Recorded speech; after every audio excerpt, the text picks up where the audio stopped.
Historia, libros y banderas, el podcast de agricultura sobre nuestro pasado, política, textos y propuestas para conocer y comprender los grandes cambios que vive Chile y el mundo.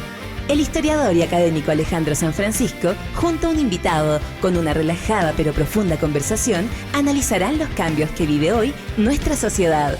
Historia, libros y banderas, con el historiador y académico Alejandro San Francisco.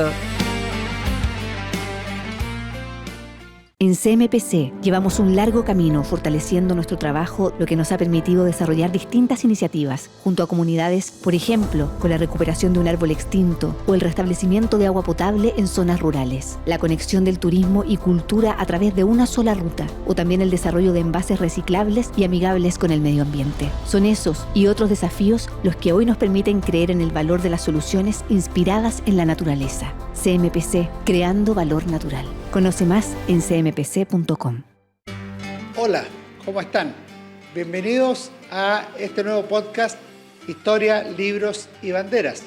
Soy Alejandro San Francisco y tengo la alegría de tener como invitado en esta ocasión a Sergio Muñoz Riveros, que estudió literatura en Ámsterdam, luego realizó estudios de posgrado en Madrid, pero en realidad es un politólogo, es un pensador, es una persona que participa habitualmente del debate público y que yo valoro particularmente porque da argumentos racionales y lo hace con amistad cívica, buscando encontrar la verdad que hay en los otros y también exponiendo ciertamente sus puntos de vista, sus posiciones.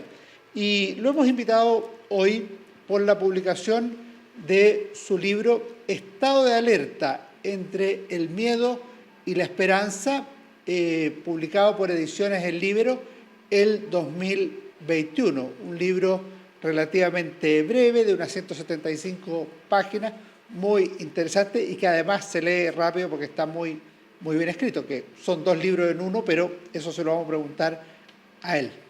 Muchas gracias, Sergio. ¿Cómo estás? Muy bienvenido. Muchas gracias por la invitación, Alejandro. Es un verdadero gusto estar aquí. Lo primero que te quería comentar, Sergio, es cómo nace este libro, que como yo decía, son dos libros en uno en realidad. Sí, tal vez haya que explicar a los que están siguiendo el programa. Son dos partes muy diferenciadas. La primera se llama Ardua Libertad y es una nueva versión de un texto de hace algunos años, 20 años atrás, que está concentrado en explicar por qué me hice comunista y por qué dejé de serlo, se podría decir de ese modo. Esto está, por cierto, insertado en la época que me tocó vivir, la crisis del movimiento comunista, de la Unión Soviética, el derrumbe de la Unión Soviética. Y en el caso chileno, una experiencia que fue, por así decirlo, el foco de las tormentas de conciencia, que es la experiencia de la Unidad Popular, del gobierno del presidente Allende. Hay un espacio amplio en esa primera parte. Y la segunda parte está dedicada al Chile de hoy, a las consecuencias de la revuelta del 18 de octubre de 2019, y todo lo que dejó. Todavía no termina eso. El camino. Todavía no termina, claro, está en desarrollo. Efectivamente. ¿Cuál fue la motivación? En realidad la motivación fue el 18 de octubre. A mí no olvidaré, como tanta gente, esa noche del 18 de octubre del 2019. Me trajo malos recuerdos, me hizo pensar en la posibilidad de que nuestro país se extraviara, se descarrilara, esa violencia desatada, esa ola de destrucción, de pillaje que no habíamos visto en Chile. Me hizo pensar desde luego que eso no era casual, no era espontáneo, no era un estallido social. Yo creo que no fue social, sino más bien político, y que hubo coordinación, planificación. Bueno, eso y lo que vino en los días siguientes, ¿verdad?, me hizo pensar en la historia de nuestro país y en mi propia experiencia. Perfecto. Y por lo tanto la posibilidad de evitar, en la medida en que uno puede ayudar a que el país tropiece 2 veces en la misma piedra. Quería partir por el comienzo, por la primera parte. ¿Cómo te haces comunista y qué significaba ser comunista? Pues la verdad es que el compromiso partidista era muy fuerte en el siglo XX, en varios partidos, pero el Partido Comunista en particular. Sí, el Partido Comunista de Chile es uno de los más antiguos en nuestro país, junto con el Partido Radical, ¿verdad? Ya 100 años, o más de 100 años. Y fue una fuerza muy gravitante, muy importante, tiene una historia respetable desde el punto de vista de su incidencia en la organización del movimiento obrero, ¿verdad? La figura de Luis Emilio Recabarren, que es una figura interesante, muy respetable. Y yo ingresé a las filas de la Juventud Comunista en los años 60, cuando el Partido Comunista venía saliendo de una ilegalidad, la ilegalidad del periodo de González Videla.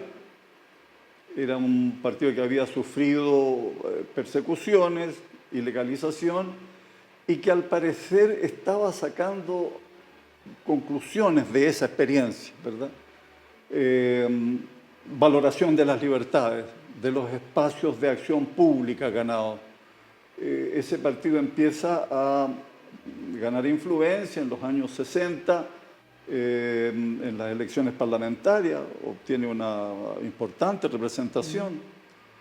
Y era un partido que empieza a explorar lo que se llamaba en ese tiempo la vía no armada hacia el socialismo, la vía pacífica. Chilena, sí.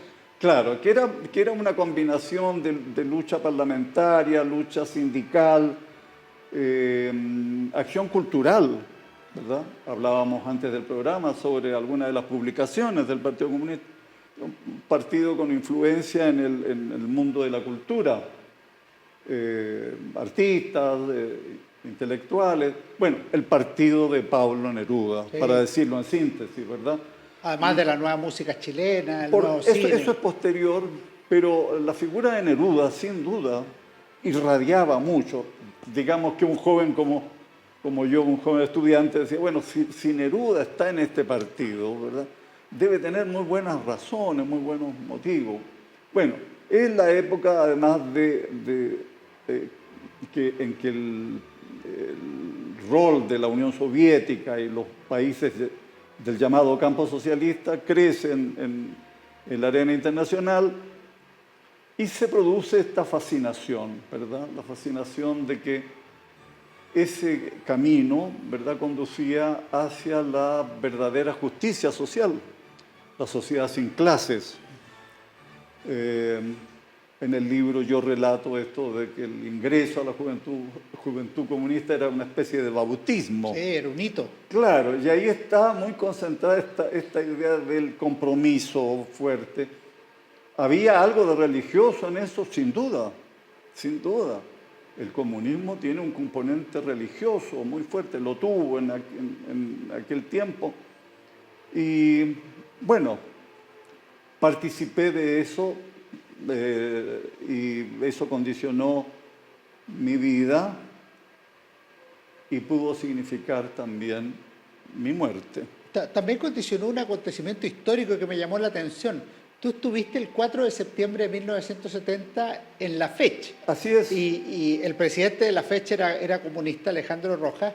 Así es. Y el presidente, o no presidente todavía, el candidato Salvador Allende, que había obtenido la primera mayoría relativa, decide hablar desde los balcones de la FECH. Cuéntanos cómo fue esa experiencia. Está relatado en el libro, es interesante. Efectivamente, yo era dirigente de la Federación de Estudiantes de la Universidad de Chile. Habíamos ganado las fuerzas de la Unidad Popular, recién constituida. La Unidad Popular se constituye el año 69. Y la primera victoria de ese nuevo bloque de la izquierda es la FECH, la elección de la FECH. Y ahí es elegido Alejandro Rojas, estudiante de odontología, queridísimo amigo, falleció hace 2 años en Canadá, me parece. En Canadá. Gran amigo, lo recuerdo con mucho cariño. Y estábamos ese día del 4 de septiembre, que fue la elección presidencial, siguiendo los cómputos, bueno, y nos enteramos ya de que Allende había obtenido la primera mayoría relativa. Y ya a las 8 o 9 de la noche llega al local de la FECH un representante de Allende, el doctor Paredes, que era su secretario, la persona más cercana a él, a decirnos que Allende quería hablar desde los balcones de la FECH. Para nosotros un honor, ¿verdad? Y teníamos que habilitar el segundo piso de la FECH, que estaba un poco abandonado, sucio. Bueno, nos arreglamos, instalamos un sistema de parlante y llegó Allende luego, estuvimos con él esa noche, y al lado suyo, cuando habló a la gente congregada, que fueron unos cuantos miles, para que todos entiendan, la FECH en ese tiempo tenía como local una casona antigua de 2 pisos que estaba frente a la Biblioteca Nacional, ¿ya? Una vieja casona. Y ahí se congregaron unos cuantos miles de personas, partidarios de la Unidad Popular, de Allende. Era la 4ª candidatura de Salvador Allende. Sí, por 52, 58 y 64 antes. Claro, claro. Y ese triunfo fue muy apreciado por la gente modesta, la gente humilde, que tenía gran ilusión, gran esperanza de que ese camino, ¿verdad?, era el camino de la dignidad, de una mejor vida, del reconocimiento de derechos. Eso es muy intenso, es muy fuerte. Eso explica el crecimiento de aquella izquierda y también las frustraciones posteriores. Eso te iba a preguntar, ¿cuándo te das cuenta tú que el camino esperado por la vía chilena del socialismo no va a terminar en la felicidad que se presumía en 1970, sino que probablemente en una frustración o incluso en una guerra civil o golpe de Estado? Tú por ahí hablas del ultraizquierdismo como uno de los factores dominantes de esa crisis. Bueno, un elemento interesante que está reseñado también en el libro es que el Partido Comunista de aquel tiempo era un partido moderado, muy realista, que valoraba los avances parciales en la lucha sindical, ¿verdad?, en la lucha política, que no dudó, esto lo he recordado más de una vez, que no dudó en condenar el acuartelamiento del regimiento Tacna, una especie de intento golpista, ¿verdad?, el año 69.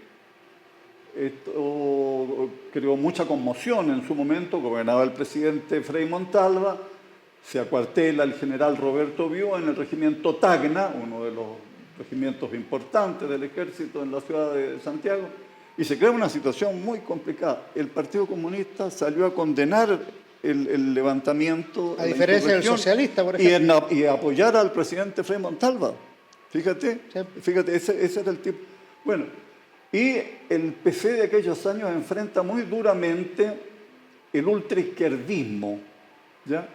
Esta posición de ir más lejos, ¿verdad?, una posición de ruptura, de despreciar las libertades de lo que se llamaba la democracia burguesa, y eso estaba representado sobre todo por el MIR, el Movimiento de Izquierda Revolucionaria, que se crea a instancias de la Revolución Cubana, del Partido Comunista Cubano. Sus símbolos incluso tenían los colores rojo y negro del Movimiento 26 de Julio de Cuba, y también un sector importante del Partido Socialista expresaba esta línea, ¿verdad?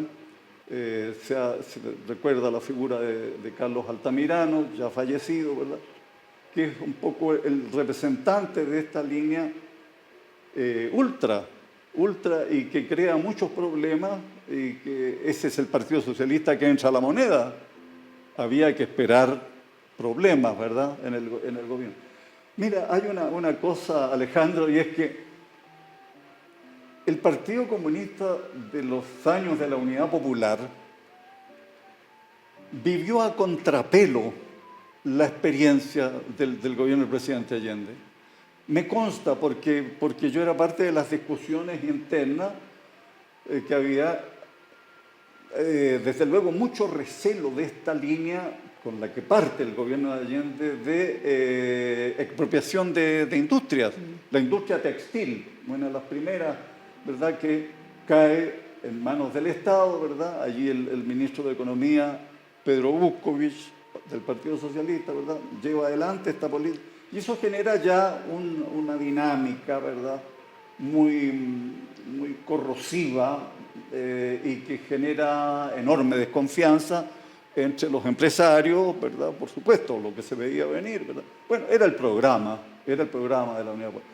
Pero el PC tenía muchas reservas, se daba cuenta de que eso no iba bien, que no iba bien. Había aceptado el programa, lo había firmado, pero no iba bien. Era a tal punto que cuando se produce un cambio ministerial y entra un dirigente comunista muy respetable, Orlando Millas, que había sido diputado, se encarga de devolver muchas empresas tomadas, ¿verdad?, que era un poco el primer paso para la intervención con un delegado del Estado y después la estatización. Bueno, el ministro Millas, ministro de Hacienda, se encarga de devolver muchas industrias para evitar confusión, qué sé yo, y concentrar todo esto en las empresas estratégicas. Eso le valió duros ataques al ministro Millas de parte de la ultraizquierda, del MIR, también del Partido Socialista. Habían algunos que se la tenían jurada por su debate con Fidel Castro en algún minuto. Además, claro, no fue un debate, fue después de un discurso de Fidel Castro, Orlando Millas cometió la imprudencia de discrepar de Fidel Castro en La Habana. Ni más ni menos. Y los que discrepaban de Fidel Castro lo pasaban mal después, claro. Hay varias páginas dedicadas a esa figura lamentable que fue Fidel Castro, lamentable para el pueblo cubano y para América Latina también. Hay mucho daño causado en nombre de la gran causa, la causa de la libertad, de la liberación. De la revolución. El 11 de septiembre del 73 marca un cambio radical, profundo para Chile, obviamente también para los comunistas. Por un lado, por la persecución que ustedes, por lo que leo en el libro, esperaban que sería corta y mantendrían una cierta presencia o actividad. Y después también por una segunda cosa que es muy dramática en el libro, es por esa generación que se ve forzada a esta nueva política del Partido Comunista, que es el uso de todas las formas de lucha para derrocar a la dictadura, que los lleva a formar el Frente Manuel Rodríguez, el 81. Sí. Sí, bueno, el golpe de Estado fue la ruptura de las ilusiones, fue el encontronazo con la realidad. El encontronazo con la realidad. Toda esta idea de que se avanzaba hacia el socialismo, ¿verdad? Y el socialismo aquel era tributario de la matriz soviética, el socialismo era la captura de los medios de producción, ¿verdad?, de la economía, ¿verdad?, para reformar la sociedad de una manera que solo podía uno pensar que tenía que parecerse al modelo soviético, o a la experiencia en Checoslovaquia, o en Polonia, o en Cuba, que era la experiencia más cercana. El golpe significó, bueno, de inmediato la pérdida de muchas vidas, ¿verdad? Yo no puedo olvidar que el día 10 de septiembre, lunes, la noche del 10 de septiembre, salí del local de la Juventudes Comunistas que estaba en la Avenida República, conversando con Víctor Jara. Y Víctor Jara me dice, y con una cara de gran preocupación, como viendo venir lo que se iba a producir. ¿qué crees tú que va a pasar? ¿Qué crees tú que viene? Y yo, con los pocos elementos que teníamos, yo le dije, esto está demasiado mal, se ve muy mal, hay que proteger la organización, bueno, y esperemos que no se produzca lo peor, que era pura expresión de deseo. Al día siguiente se produjo lo peor. Bueno, Víctor Jara fue a la Universidad Técnica, la actual USACH, ¿verdad? Allí fue detenido al día siguiente, ¿verdad? Y sabemos lo que pasó con él, fue llevado al Estadio Chile y luego asesinado de la manera vil, de la cual ya se conocen los detalles incluso. No he olvidado esa conversación.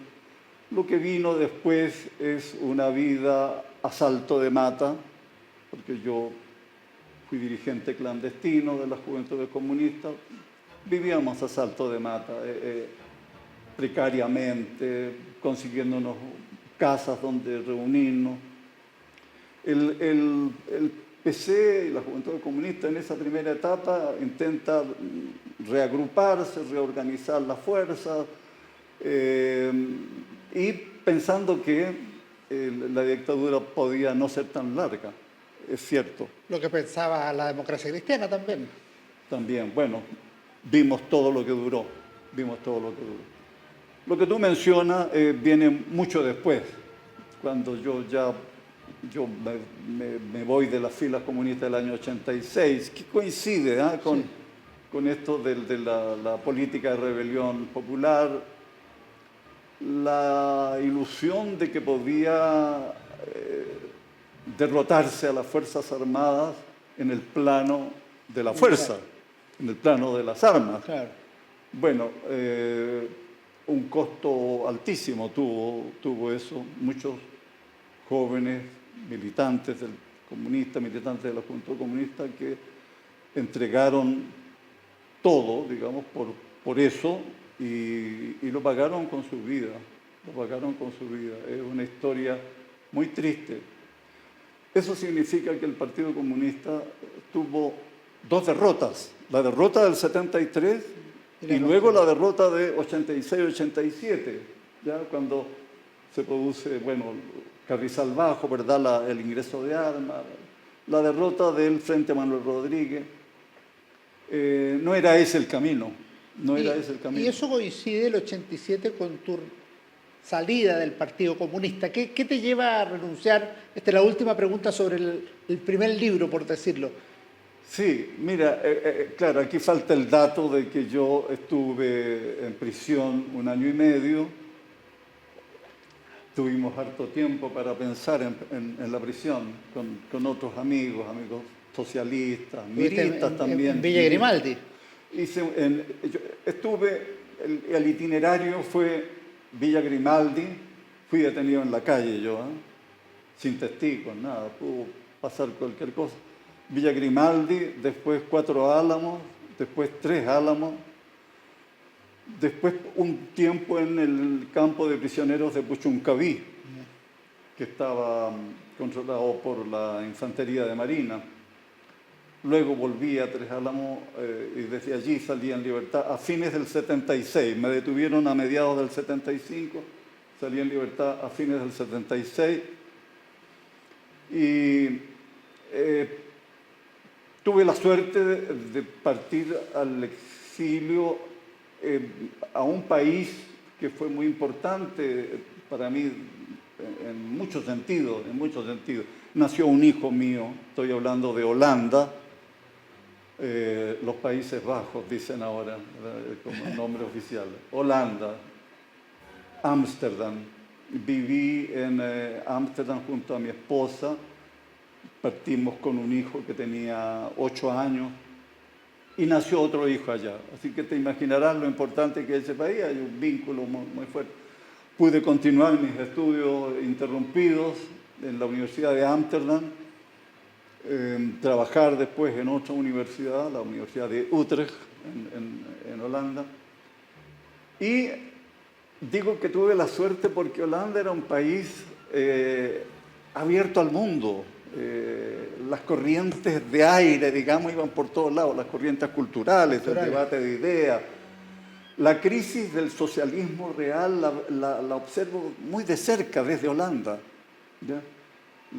La experiencia, por ejemplo, en Polonia, con el sindicato del Lech Walesa. Solidaridad, ¿verdad? Yo conocía los despachos de los reporteros de la televisión holandesa cotidianos de lo que estaba pasando en Polonia. Bueno, pude viajar en misión política todavía en ese tiempo a Hungría, a Checoslovaquia, a Bulgaria. Antes había conocido Yugoslavia. Y ahí había ya suficientes elementos para hacerse una idea. Para desencantarse.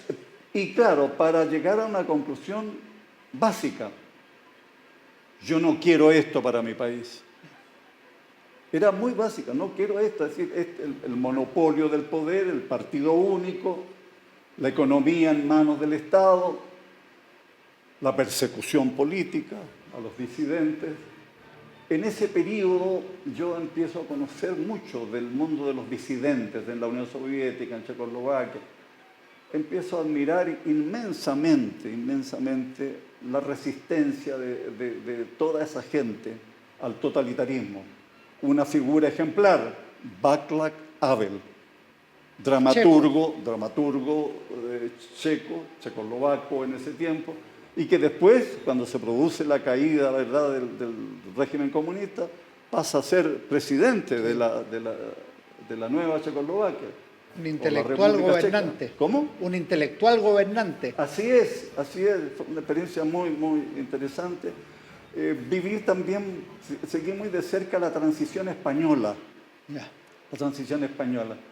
Y eso aportaba también muchas enseñanzas. Fíjate cómo se sale del franquismo, de la dictadura franquista, ¿verdad?, a la democracia, ¿verdad?, a través de la monarquía parlamentaria, un camino también singular, como fue singular el nuestro, muy singular. Bueno, por lo tanto, cuando regreso a Chile el año 84, yo había ya dejado de ser comunista desde el punto de vista intelectual, ¿ya? Llego a reconocer filas acá por razones sobre todo afectivas, eran los camaradas desaparecidos, qué sé yo, pero bueno, eso hace crisis ya 2 años después, el año 86. Quiero ir ahora al 2019, la segunda parte del libro, que es lo que te motivó efectivamente a escribir esta obra, Estado de Alerta entre el miedo y la esperanza, de Sergio Muñoz Rivero, un libro muy recomendable, muy interesante. Yo, Sergio, te quería preguntar cómo ves tú el 18 de octubre, porque tú dices que no es un estallido social, sino que lo ves más bien político. Yo te confieso que yo creo que es una revolución y podemos evaluar qué es una revolución. ¿Cómo ves tú el 18 de octubre y sus consecuencias? Bueno, aquí tengo que hacer publicidad a otro libro mío. Yo me atreví a publicar, fíjate, en enero del 2020, mis primeras reflexiones sobre el 18 de octubre, un libro que se llama La democracia necesita defensores, que lo publicó también Ediciones El Libro. Ese libro partió en la noche del 18 de octubre. Yo tenía la misma ansiedad, la misma angustia que muchísima gente. Y una manera de calmar esa ansiedad fue ponerme a escribir. De eso salió un texto que publicó El Mercurio 2 días después. Y ese texto es la base después de lo que seguí elaborando, ¿verdad? Mira, yo tuve mi primera impresión es que al ver en la noche del 18 de octubre todo lo que estaba pasando, sobre todo el ataque al metro, con ese nivel de barbarie que después vimos, los ataques a distintos edificios públicos, ¿verdad?, locales comerciales, bancos, todo lo que pasó. Uno, desde luego, no podía aceptar fácilmente que todo eso era espontáneo. ¿Y a partir de qué? Del alza del precio del metro, los 30 pesos. Los 30 pesos. Luego circuló, ¿verdad?, este lema: no son 30 pesos, son 30 años. Y ahí ya está el dato político fundamental. Son 30 años. Es decir, es la transición completa, el camino que había hecho Chile desde la dictadura, ¿verdad?, hasta nuestros días. Aquí había, por lo tanto, una motivación política fuerte. Luego quedó confirmado eso al día siguiente, el día 19 de octubre, el jefe del Partido Comunista, Guillermo Teillier, que era diputado entonces, pide la renuncia del presidente Piñera. Era como que si estuviera cumpliendo su parte él. Bueno, vimos todo lo que pasó enseguida. Yo creo, Alejandro, que sobre el 18 de octubre sabemos poco todavía, que hay una parte muy importante de la verdad que no conocemos, que tiene que ser investigado. Yo no puedo entender que hasta hoy, el Congreso Nacional no haya constituido una comisión investigadora del 18 de octubre. Estoy pensando en lo que ha ocurrido en Estados Unidos, ¿verdad? La investigación del Congreso norteamericano sobre el asalto al Capitolio. Puede haber intereses creados ahí. Fíjate, y acá todo lo que vimos amerita, ¿verdad?, una investigación. El Ministerio Público se supone que no puede conformarse con que esto pasó y ya, y listo, y aquí quedamos. No, tenemos derecho a saber todo lo que ocurrió. Y yo creo que, y lo he sostenido, que hubo además intromisión extranjera. Ahí lo pueden ver en el libro. Sergio, tengo una última pregunta breve de criterio, de perspectiva tuya, y luego te pregunto lo que le hago a todos los invitados. La pregunta breve es, en el epílogo tú hablas entre el miedo y la esperanza. ¿Tú cómo ves a Chile? ¿Con más miedo o con más esperanza? Con esperanza. Con esperanza. Y en los últimos meses, más esperanza todavía. Perfecto. Porque hemos tenido una secuencia, ¿verdad?, que responde al asedio populista a la democracia, que metió a Chile en un laberinto, ¿verdad? Se cometieron muchos errores, muchas torpezas, hubo mucha ceguera, pero revuelta, enseguida el llamado proceso constituyente, y ahora vamos hacia un plebiscito, ¿verdad?, en donde se supone que vamos a juzgar un texto, el texto de la convención, el proyecto ese de la convención, pero es bastante más que eso. En realidad tenemos conciencia, yo creo, de que se define también el rumbo del país. Yo tengo esperanza porque se ha producido una reacción en la sociedad chilena que estaba muy frenada por el miedo, el temor. Durante estos últimos 2 años y medio, mucha gente ha estado pendiente de la reacción de los violentos. Algo así como, hay que hacer esto para que no vuelvan los violentos a hacer lo que sabemos, ¿verdad? Como si los vándalos de Plaza Italia hubieran sido un grupo de estudios constitucionales, Alejandro. De repente hubo un profesor de la Universidad, Diego Portales, que hizo mención a las protestas constituyentes del 2019. O sea, estos muchachos que robaban, saqueaban y quemaban, estaban preocupados de la Constitución. En la práctica lo dijeron todos los partidos el 12 de noviembre. Mira tú. También. Entonces tengo mucha esperanza. Yo creo que el país tiene fortalezas institucionales, culturales.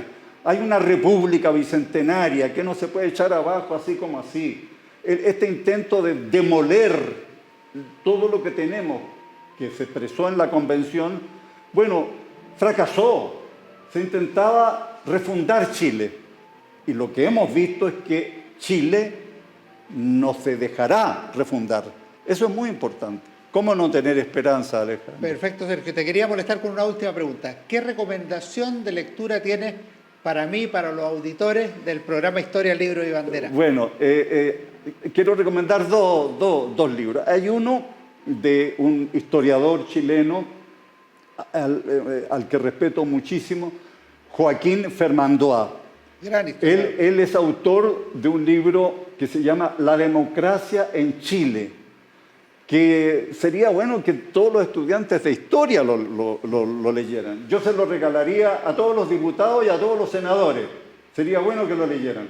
La democracia en Chile, la historia de nuestro desarrollo institucional, ¿ya? Es bueno tenerlo presente. De repente se cree que el país nació hace 2 años, 3 años. No, es un país que ya tiene historia, que ha construido una obra y que hay que tenerla en cuenta. El otro libro que quiero recomendar, lo tengo acá, es este. Se llama Políticamente Indeseable. Es de una diputada española, que entiendo que estuvo acá contigo, la tuvimos ¿verdad? invitada en el programa. Ella ha estado muy pendiente de Chile. Vino hace poco, claro, y estuvo en varios lugares, dio entrevistas, trajo un mensaje de aliento a quienes luchan por la libertad. Este libro resume su experiencia en el Partido Popular de España, las miserias de la política española, pero también ella hace un alegato en favor de ciertos valores que hay que sostener a pie firme.